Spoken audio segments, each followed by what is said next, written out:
അർജുന്റെ കുടുംബത്തിന്റെ പരാതിയിൽ ലോറി ഉടമ മനാഫിനെതിരെ കലാപാഹ്വാനത്തിന് കേസെടുത്ത പോലീസ്.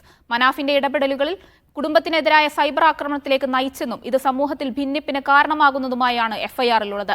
കേസിൽ കുടുക്കിയാലും ശിക്ഷിച്ചാലും കുടുംബത്തോടൊപ്പം നിൽക്കുമെന്നും മനാഫ് പറഞ്ഞു.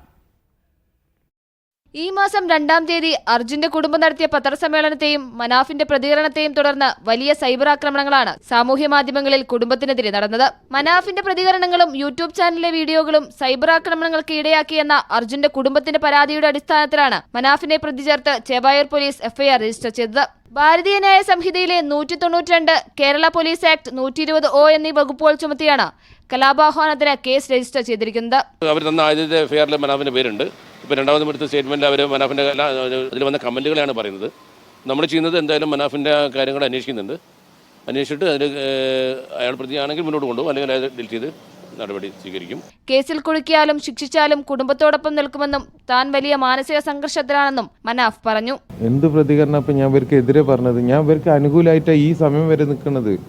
ഇനി ഇവിടെ നിന്ന് അങ്ങോട്ട് എനിക്കെതിരെ എന്ത് കേസ് വന്നു കഴിഞ്ഞാലും ഞാൻ ഓരോ കൂടെ തന്നെ ഉള്ളത്. അവരെന്നെ ഇപ്പം എങ്ങനെ കേസിൽ കുടിക്കാലും ശിക്ഷിച്ചാലും ഒക്കെ ഞാൻ ഓരോ കൂടെ തന്നെ. പരാതിയിൽ പോലീസ് അർജുന്റെ കുടുംബത്തിന്റെ മൊഴിയെടുത്തു.